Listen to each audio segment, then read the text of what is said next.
Hola a todos, buenas tardes. Saludo a todos los papás y familiares del SENA. Les habla el doctor Luis Alberto Caña Hernández desde el Centro de Estudios Neurológicos Avanzados en la ciudad de Torreón.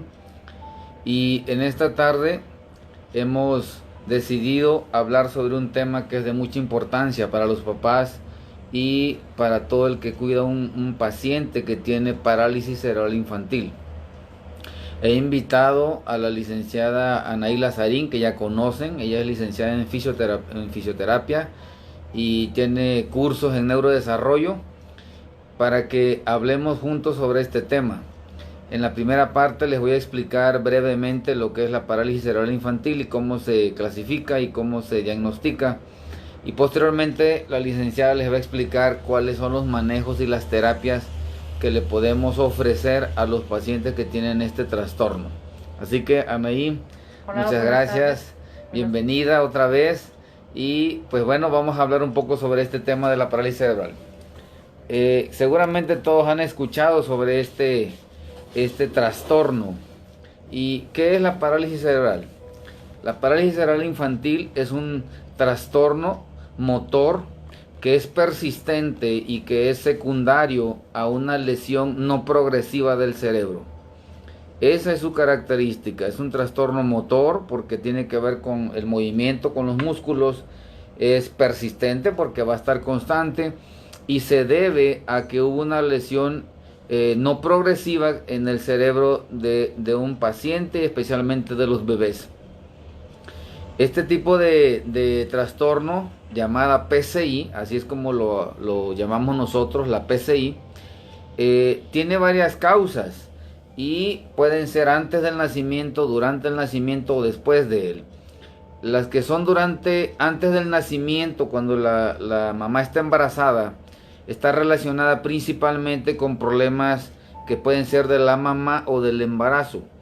¿Como cuáles? Como infecciones, como hipertensión, como diabetes, preeclampsia, como problemas que estén generando disminución del flujo sanguíneo al cerebro del bebé, que están ocasionando una situación de afectación al cerebro. Medicamentos que son teratógenos, que pueden dañar la formación del bebé. Todo esto hace que sean factores que están afectando el desarrollo del bebé y por lo consiguiente va a suceder antes del nacimiento. Las otras son perinatales, le llamamos, que tiene que ver cuando está naciendo el bebé. Y la causa número 1 es la asfixia perinatal, que es la causa más frecuente de parálisis cerebral infantil, y la encefalopatía hipóxico-isquémica. ¿Qué significa esto? Cuando el bebé nace y no puede llorar, no puede respirar bien por alguna situación y no le llega suficiente oxígeno ni circulación sanguínea, y por lo tanto ese cerebro sufre de asfixia y de hipoxia, lo cual va a generar un problema a nivel cerebral y se va a manifestar posteriormente con el trastorno motor.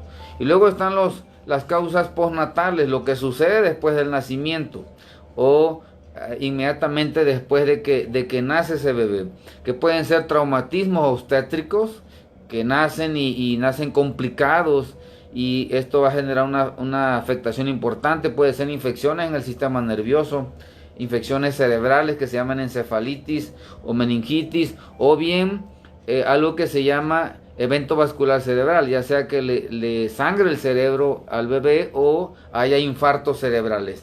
Estas son las causas más frecuentes. Hay muchas más, pero estas son las más frecuentes. Ahora, nace el bebé. Cuando nace con estas afectaciones, normalmente nacen hipotónicos, significa que están aguaditos, que están flácidos.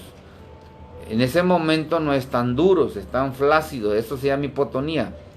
Posteriormente empieza a endurecerse los brazos, las piernas, la espalda, el cuello del bebé se empiezan a poner duros. A eso nosotros le llamamos espasticidad, y es cuando entonces ya se está manifestando toda la afectación que sufrió el cerebro del bebé antes, durante o después del nacimiento, porque hubo algo que generó una lesión en el cerebro que fue persistente. Entonces, ¿cómo se clasifica la parálisis cerebral infantil? A nivel mundial hay una clasificación que la clasifica en 3 grupos, que son la PCI espástica, la PCI atáxica y la PCI extrapiramidal. ¿Qué significa esto? Porque a veces los términos para los papás pues son difíciles de entender. Cuando decimos PCI espástica se refiere que es un niño que tiene parálisis cerebral infantil y que está duro de sus músculos, que tiene espasticidad. Y esto puede ser que sea de la mitad del cuerpo, eso se llama. Puede ser de 3 extremidades, eso se llamaría triplegia, o puede ser de las 4 extremidades, que eso se llamaría cuadriplegia. Entonces puede ser cualquiera de este tipo. Si es espástica es que significa que está duro, sumamente duro, con un tono aumentado de los músculos, y que esto se llama espasticidad. El siguiente grupo es la PCI extrapiramidal, o también llamada disquinética. Son niños que tienen parálisis cerebral, que tienen afectación muscular, pero aparte tienen rigidez muscular, tienen temblor, incoordinación y tienen posturas anormales que normalmente les causa sudoración, que les causa dolor, que les causa mucha molestia, y pueden moverse, pero sus movimientos son muy distorsionados y les duele mucho. Esto es un problema muy complicado, muy grave para el paciente y para quien lo maneja, porque distorsiona mucho su movimiento. Si tenemos estos datos, se llamaría PCI extrapiramidal o disquinética. Y luego viene la última, que es la PCI atáxica.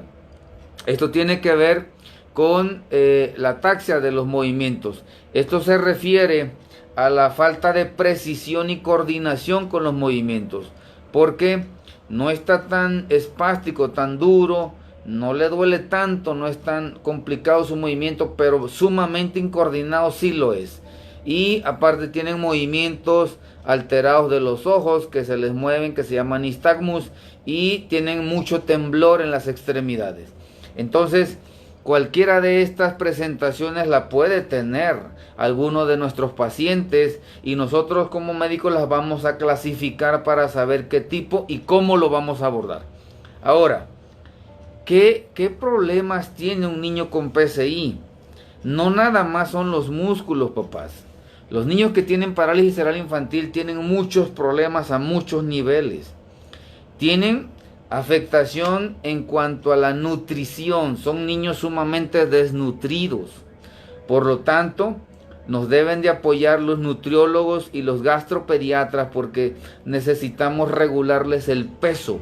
Tienen mucho desgaste muscular y por lo tanto bajan mucho de peso. ¿Qué más? Tenemos problemas a nivel óseo.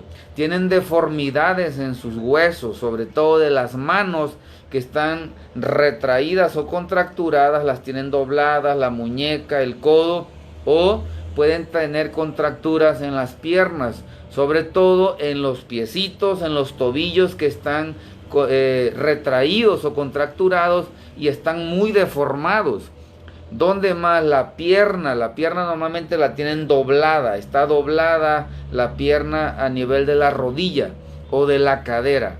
Esto genera mucho problema, no es fácil para una mamá poder manipular al niño cuando lo tiene que asear, cuando lo tiene que bañar, cuando lo tiene que vestir. No es fácil para una mamá poder manejar a un niño que tiene este tipo de complicaciones.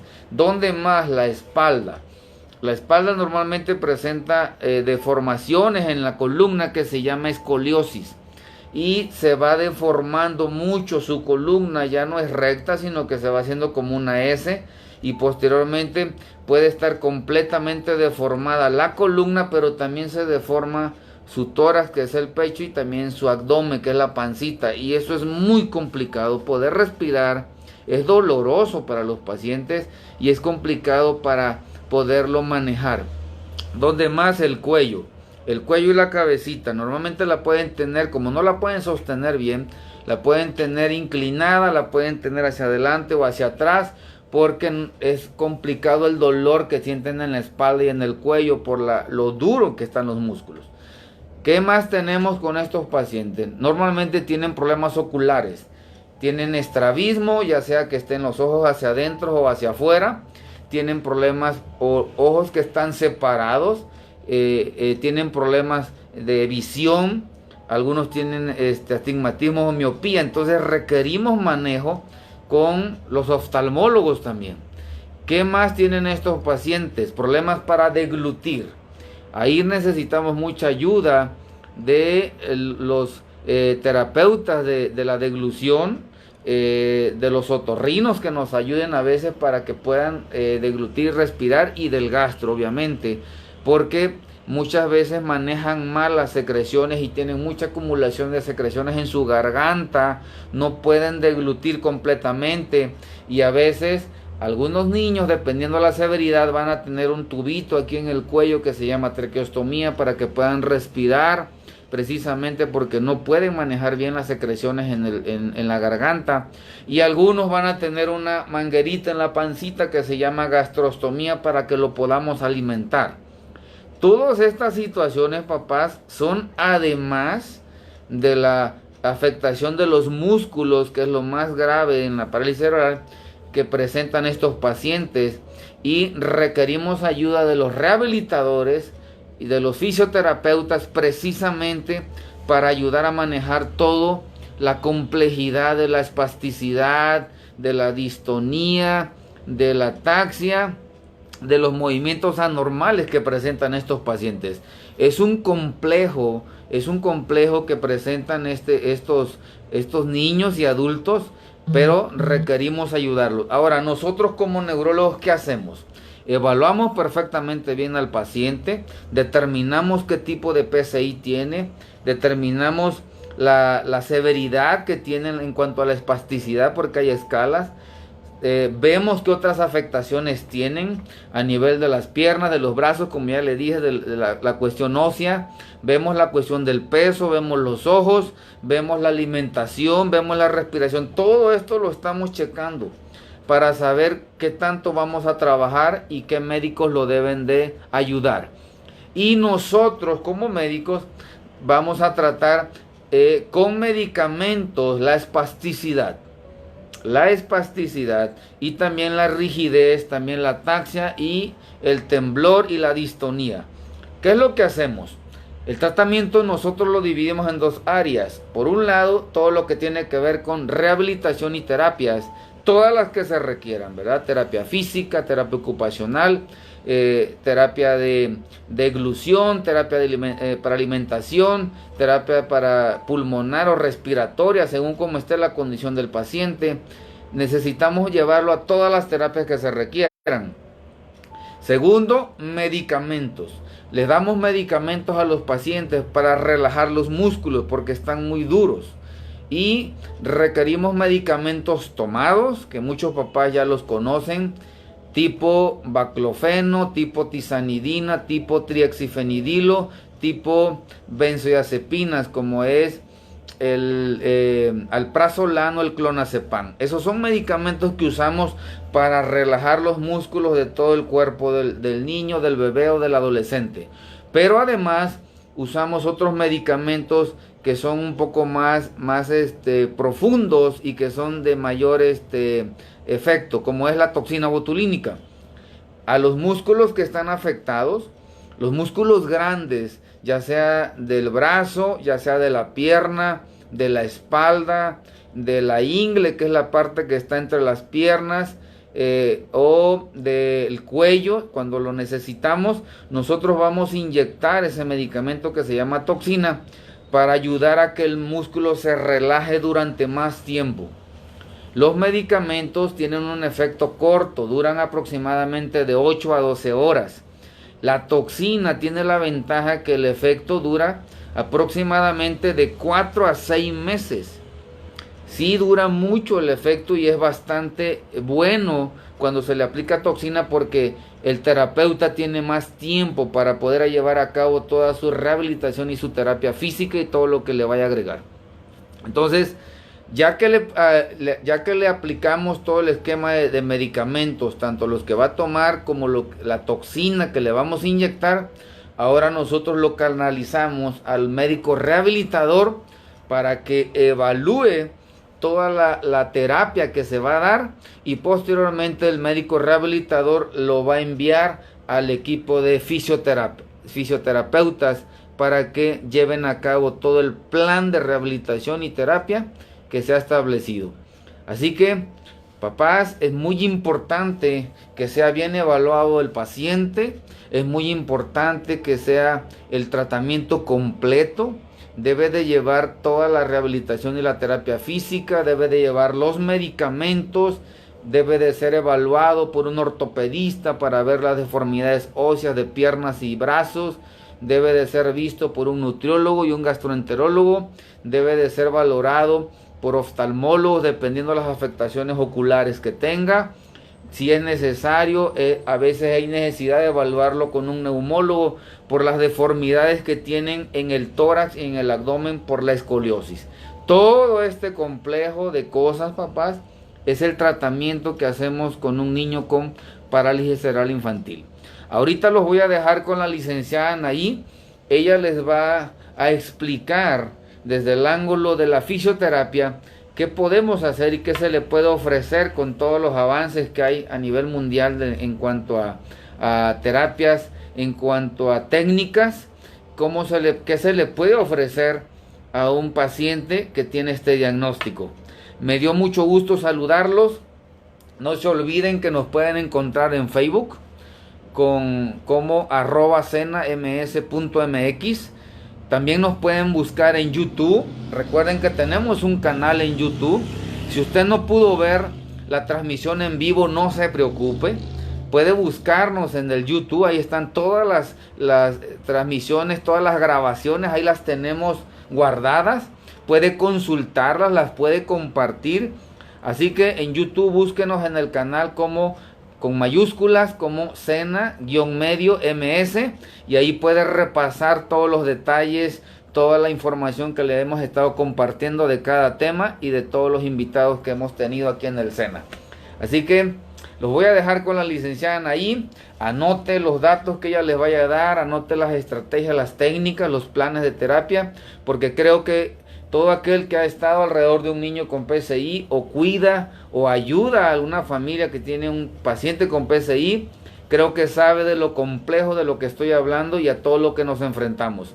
Así que saludos a todos, cuídenme a nuestros pacientes, les felicito por el esfuerzo tan grande que cada papá hace, que cada familia hace para tratar y atender todas estas enfermedades neurológicas que son muy complejas y que muchas veces son de larga duración de tratamiento.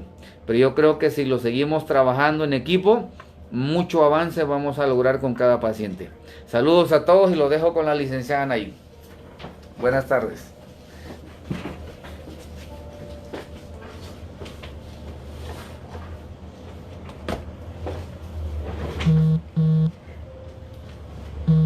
Hola, buenas tardes.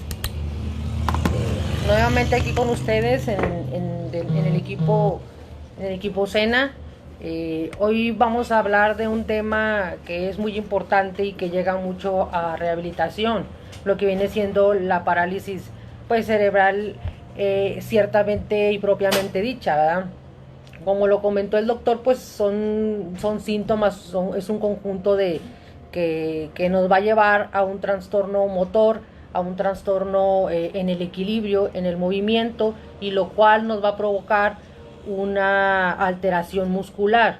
Y en fisioterapia nosotros lo vemos un poquito muy complicado cuando ya llega el paciente y el tono del paciente, en dado caso de que sea un paciente con parálisis cerebral espástica, el paciente está muy alterado o está disminuido.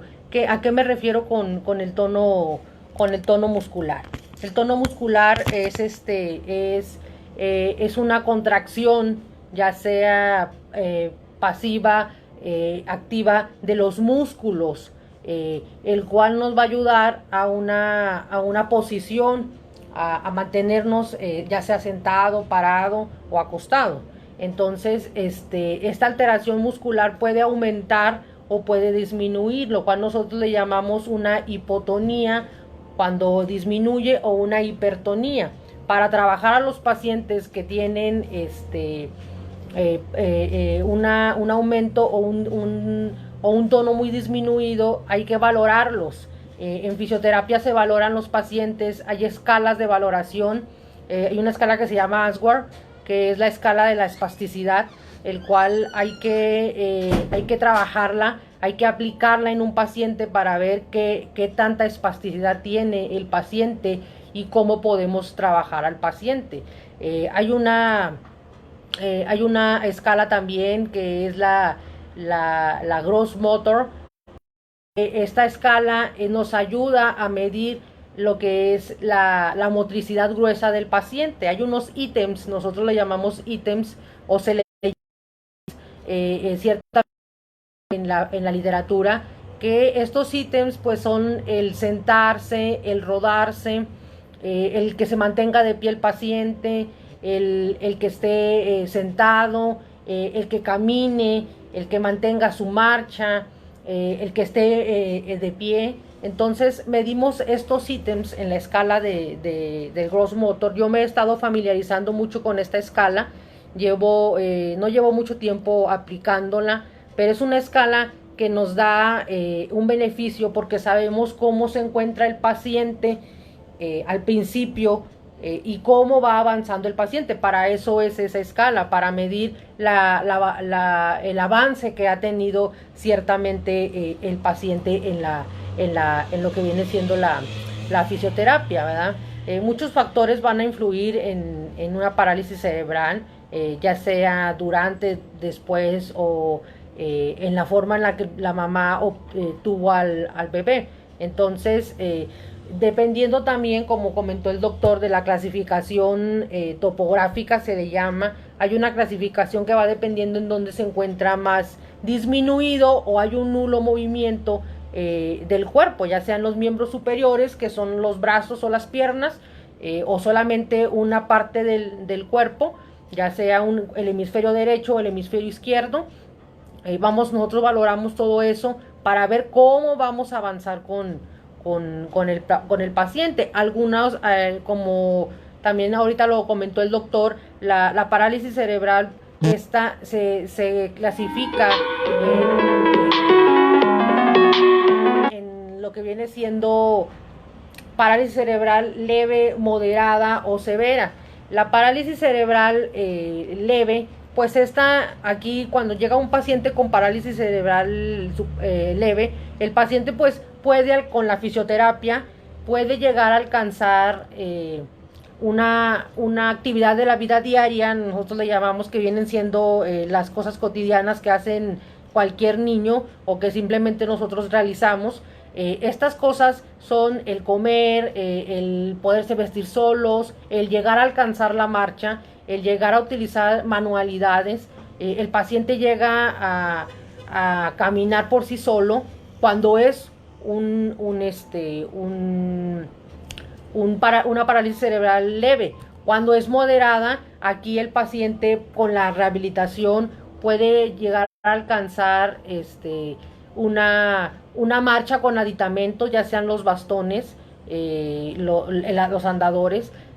Puede llegar a alcanzar también lo que viene siendo un buen equilibrio, pero simplemente aquí vamos a tener apoyo. Aquí el paciente en algunas cosas como el comer pueden ayudarle los papás.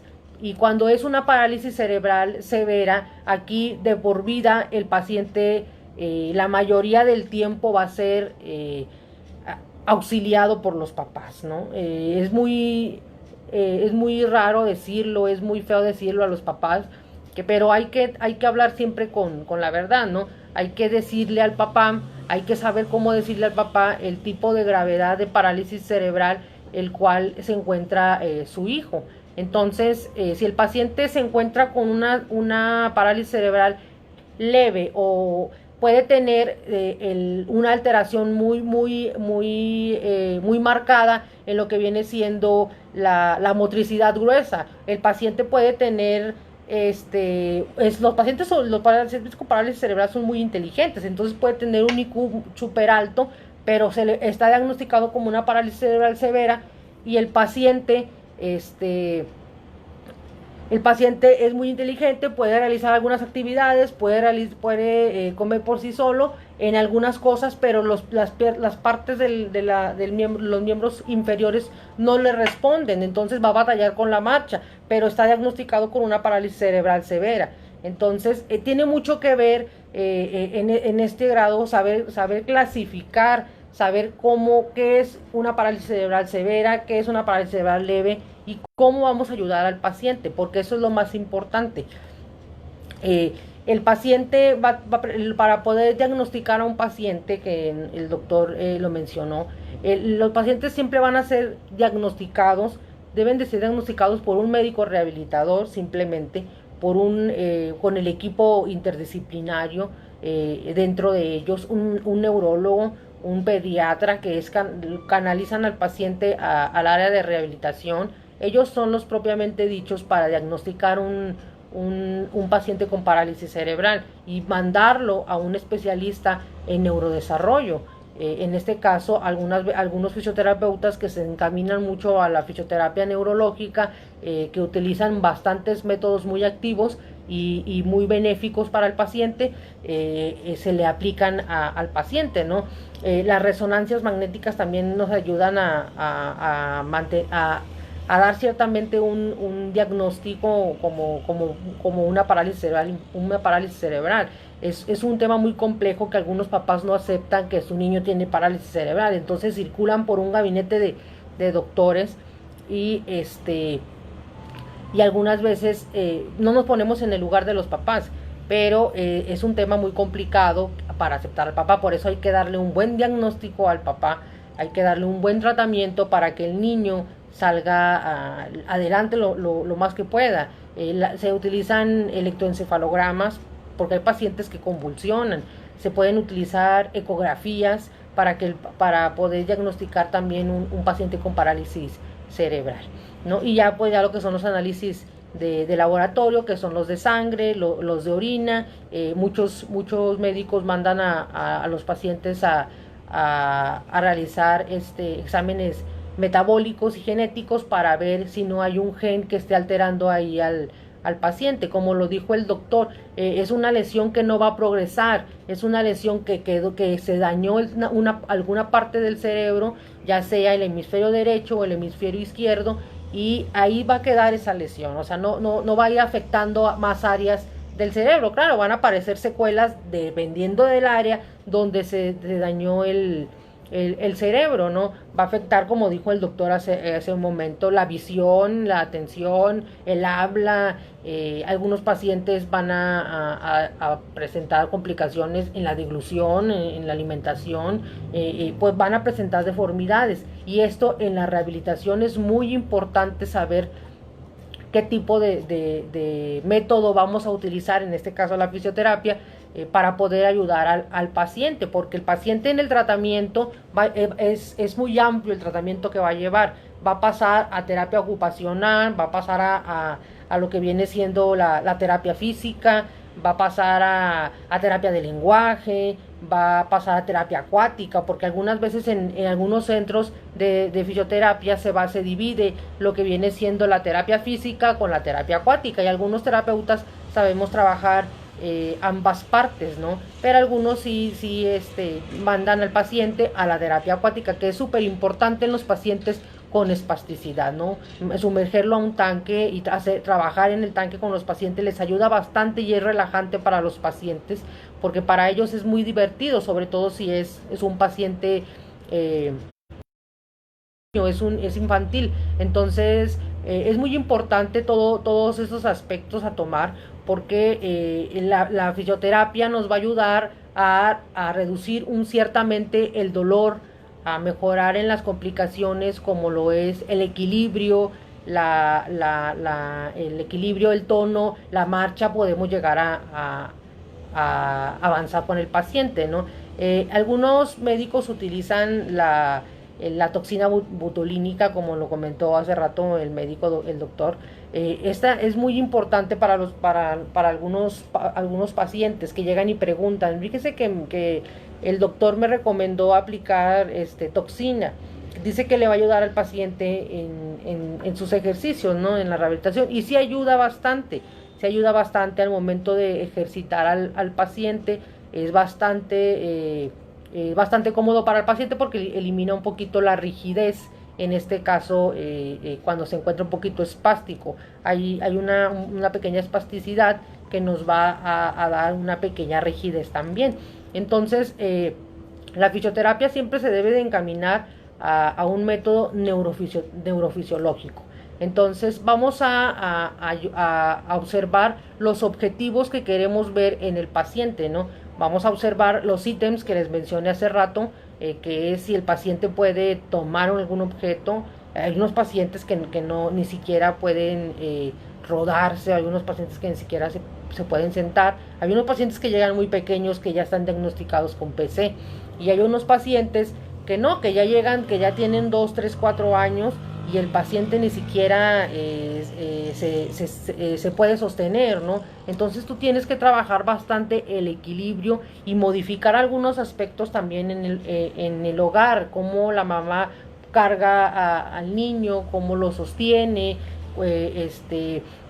cómo lo mantiene en la mayoría del tiempo, en qué lugar mantiene la mamá al bebé, ¿no? Algunas mamás todavía, el paciente tiene 4 años, utilizan una carriola, que es bastante complicado porque esto le está generando contracturas al paciente, y que esas contracturas a la larga es difícil de quitar. Entonces es muy recomendable siempre observar, saber los objetivos que vamos a tener en la fisioterapia para poder alcanzar la mayor independencia posible en un paciente con PC. Entonces se van a observar las condiciones físicas del paciente, se van a valorar. La escala que les comenté ahorita, que es la de la Gross Motor. Esa escala mide del 1 del 0 al 3, algunos manejan 3, últimamente lo he visto que en el 4. Esta escala se va midiendo, ¿no? La magnitud que tiene el paciente, qué es lo que puede realizar el paciente, si lo realizó, no lo realizó o no se pudo realizar. La atención para poder acatar con el paciente es también aplicar una terapia lúdica en la cual el paciente pueda jugar, el paciente pueda desarrollarse. Si haces una terapia muy forzosa, hay pacientes que lloran bastante, entonces no te permite trabajar al paciente. No lo forces a trabajar, el paciente no te va a trabajar. Entre más irritado esté el paciente, si es un paciente con contracturas, más contracturado se va a poner y no lo vas a poder trabajar. Entonces tienes que relajar a ese paciente. Por algunos centros que yo he visitado, los pasan a rehabilitación acuática, que viene siendo la hidroterapia, y entonces el paciente se relaja y luego pasa al área de mecanoterapia propiamente dicho, y ahí trabajamos al paciente con diferentes métodos de tratamiento. Algunos fisioterapeutas utilizan bastantes métodos. Hay uno que se llama los métodos de Kabat, que es para la facilitación, el método de Bobat, que es para inhibir el tono muscular, como les comenté hace rato, que algunos se encuentran aumentado, algunos se encuentran disminuido. También vamos a encontrar lo que viene siendo también conozco a muchos fisioterapeutas que últimamente se han encaminado bastante al método de Bobat. Entonces el método de Bobat es muy bonito, es muy importante, porque tú ves que el paciente avanza bastante, modifica bastante en su entorno. Son bastantes dinámicas, ejercicios que se le aplican al paciente para que el paciente pueda modificar algunas partes de su cuerpo.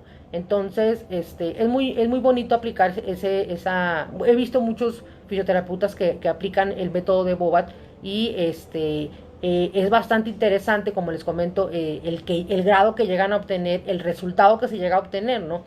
Para inhibir también, ese método también se utiliza para inhibir también lo que viene siendo los reflejos anormales, porque los pacientes que tienen parálisis cerebral, algunos reflejos que deben de desaparecer en algún lapso del tiempo de cuando se encuentran bebés, ahí permanecen. Entonces hay unos reflejos que tenemos que quitar porque por eso el paciente está tomando ciertas posiciones que no debería de tomar. El tratamiento de fisioterapia es dependiendo de cada paciente, es completamente distinto el tratamiento que le vas a aplicar a Jesús, el tratamiento que le vas a aplicar a la paciente María. O sea, son tratamientos que deben de ser completamente diferentes para cada paciente.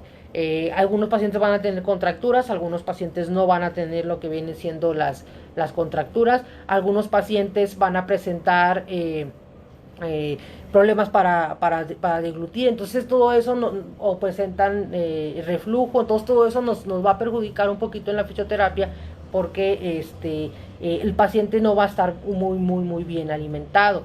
Para tener fuerza, para tener ganas de realizar algunos ejercicios, el paciente tiene que estar bien alimentado, lo cual tiene que comer bastante.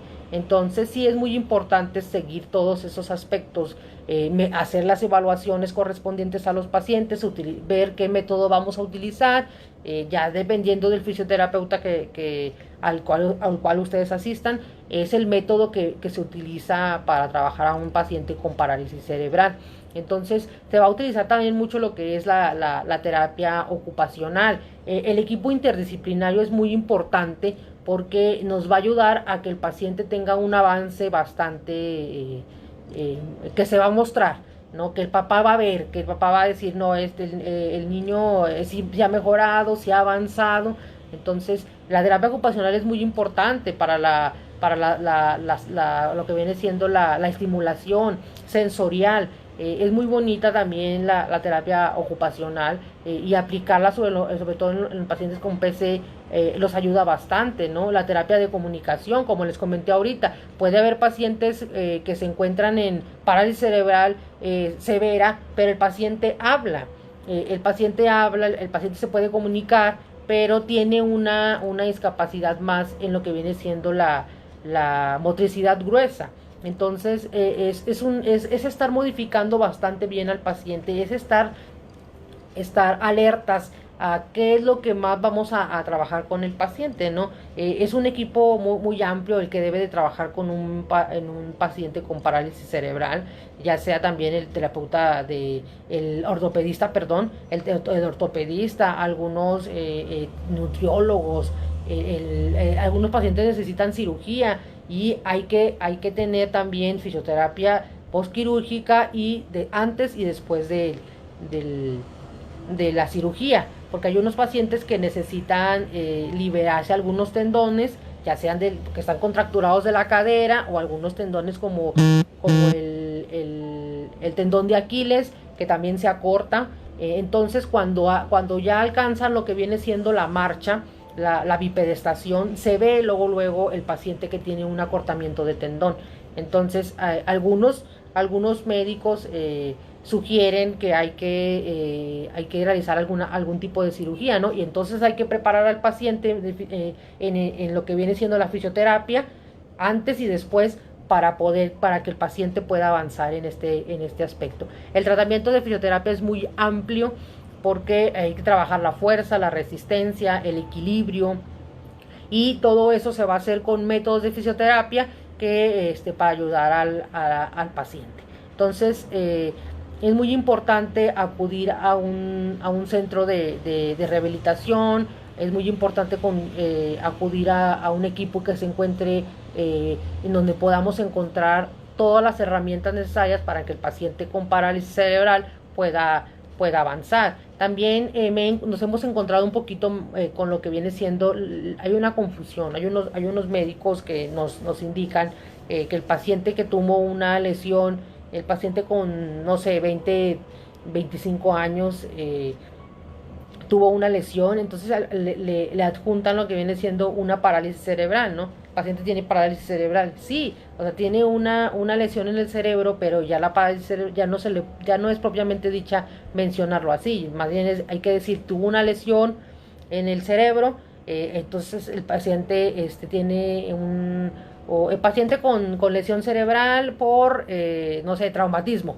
Entonces hay que saber identificar también ese tipo de métodos, ese tipo de de conceptos que nos van a ayudar a poder calificar a un paciente que tiene parálisis cerebral, a un paciente que tiene lesión cerebral, ¿no?